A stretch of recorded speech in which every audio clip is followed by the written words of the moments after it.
welcome to my channel. Jangan lupa subscribe ya. Apa kamu mau menjadikanku suami yang kejam dengan membiarkanmu sendiri di saat kamu sakit? Bening diam. Kalau kamu merasa ini berat, aku akan mengakhiri semuanya. Tapi tentu saja, kamu yang akan aku bawa bersamaku. Bening menatap Satya. Ada apa dengan suaminya? Jangan mas, jangan lakukan itu. Kenapa? Kita pernah tumbuh tanpa kasih sayang orang tua. Kita tumbuh hanya dengan kasih sayang Bu Sari. Mana mungkin aku tega membiarkan hal itu terjadi dengan anak lain. Sementara aku tahu mereka begitu berharap sama kamu, Mas. Tapi bukan berarti kamu harus mengorbankan perasaan kamu. Sedikit-sedikit gak enak, sedikit-sedikit merasa bersalah. Meskipun aku menikah lagi, hak kamu masih sama. Kamu tahu, sikap kamu justru membuatku merasa sudah menyakiti kamu. Kali ini Satya merasa sedikit kesal. Dia tidak marah pada Bening. Hanya saja, mengapa istrinya itu terlalu baik? Maaf kalau sikapku buat Mas jadi merasa begitu. Bening menunduk. Baru kali ini ia melihat wajah Satya yang tidak bersahabat padanya. Maaf, aku tidak bermaksud marahin kamu. Udah siang mas, lebih baik mas tengok Mbak Suci lebih dulu. Aku takut dia merasa gak adil.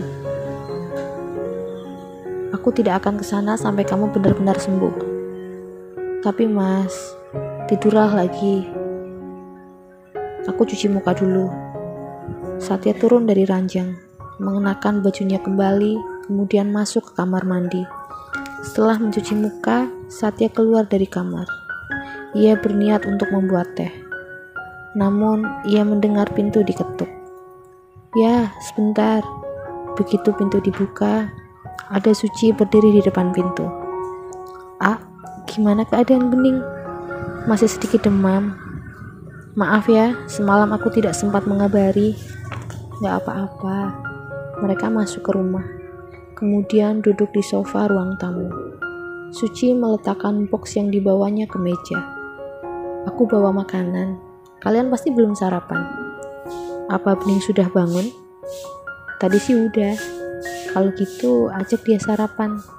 Apa Mas Satya udah minum teh? Satya nyengir. Belum. Baru aja tadi mau bikin pas kamu kesini.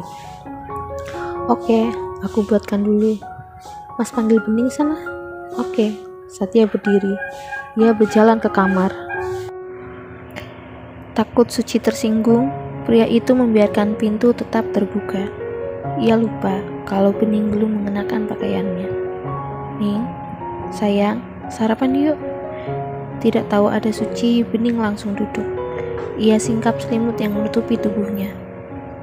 Bajuku di mana, Mas? Ganti aja. Satya mengambil baju dan celana di lemari, lalu memakaikannya ke tubuh istrinya. Mereka tidak sadar jika di depan pintu kamar ada Suci yang melihat adegan demi adegan yang mereka lakukan. Begitu Bening menyadarinya, wajahnya langsung memerah. Mbak Suci? Kenapa Mas nggak bilang kalau ada Mbak Suci? Suci pun merasa tidak enak karena terkesan telah mengintip mereka. Maaf, aku mau buat teh dulu ya. Suci melangkah ke dapur dengan kecanggungan yang ia rasakan. Mas, kenapa Mas nggak bilang? Ya, apa salahnya? Kalian kan sama-sama perempuan. Ih, Mas mah mau ditaruh di mana mukaku? Ya nggak usah ditaruh di mana-mana. Nanti malah aku nyariin. Ih, udah, ayo sarapan. Mereka keluar dari kamar, lalu duduk di sofa ruang tamu. Suci membawa nampan berisi 2 gelas teh hangat. Nih tehnya. Satya mengambil 1 gelas teh, seperti biasa. Setelah ia meneguk beberapa teguk, ia memberikannya pada Bening, dan Bening juga meneguknya tepat di bekas bibir suaminya. Satu hal lagi yang membuat Suci takjub pada suami juga kakak madunya. Jauh di lubuk hatinya yang paling dalam, Ia iri. Seandainya saja ia bisa seperti mereka. Aku makan sendiri saja. Ucapan Bening membuat Suci tersadar dari lamunannya. Apa enggak sebaiknya kamu periksa aja, Ning? Apa? Enggak mau. Ini juga udah sembuh kok, Mbak. Suci menyentuh kening Bening. Masih panas gini. Bening nyengir. Cuma demam, Mbak. Aku emang agak kolokan. Nanti juga sembuh. Mas Satya juga nanti gak usah tidur di sini. Ekspresi wajah Suci berubah. Sementara Satya, ia tidak bisa menelan makanannya saat mendengar ucapan Bening. Menyadari telah salah bicara, Bening langsung menghentikan sarapannya. Kemudian meneguk teh yang tadi diminumnya. Aku sudah selesai. Maaf, aku ke toilet dulu. Bening berdiri sambil membawa piring bekasnya ke dapur. Ia masuk ke kamar mandi yang ada di dekat dapur. Di dalam kamar mandi, Bening menangis. Maafkan sikapnya, ucap Satya. Tidak ada yang perlu dimaafkan. Justru aku yang minta maaf. Aku yang sudah hadir dalam pernikahan kalian. Tolong katakan padanya, dia tidak perlu sungkan padaku. Aku bukan istri kedua seperti yang ada di dalam sinetron. Aku tidak pernah sedikit pun berniat untuk menguasaimu. Sikap kamu yang bisa menerima kami, aku juga anak-anak, bagiku sudah cukup.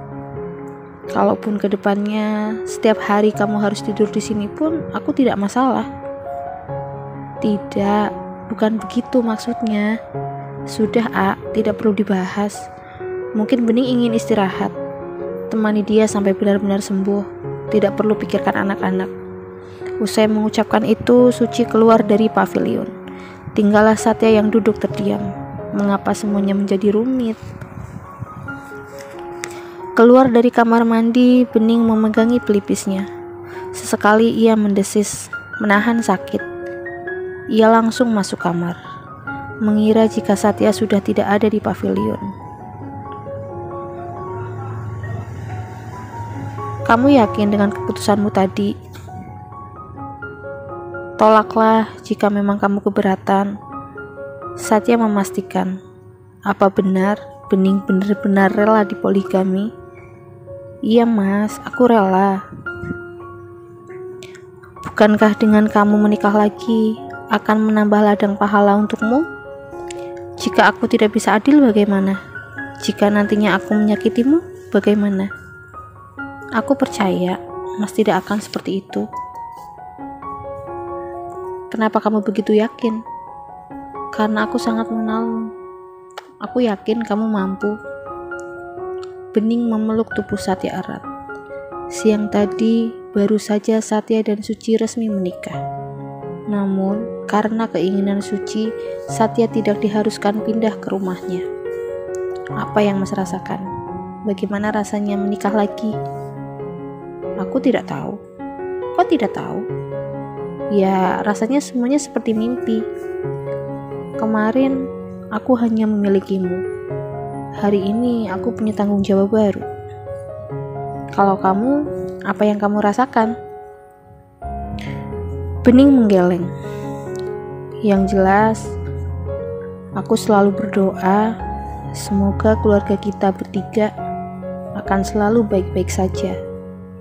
Aku berharap, aku dan Mbak Suci bisa jadi partner. Waktu dengar aku ijab kabul, apa yang kamu rasakan? Terharu. Itu saja. Mau berjanji? Apa? Kelak, jika kamu merasa aku mulai berubah, kamu harus ingatkan aku. Tentu saja, mana mau aku suamiku berjalan timpang. Apa kamu benar-benar sudah ikhlas? Jangan tanyakan itu sekarang. Yang jelas, aku akan belajar, dan terus belajar. Tidur lagi yuk. Satya melingkarkan lengan di perut Bening yang sedang berdiri melamun di depan meja rias. Kalau kamu tidak mau minum obat, setidaknya kamu harus istirahat. Bening membalik badan. Ia peluk tubuh Satya. kemudian menangis di pelukan pria itu. Satya mengusap kepala Bening, mencurahkan cinta dan kasih sayangnya. Menangislah jika itu membuatmu lebih baik. Setelah ini, kita akan memulainya lagi.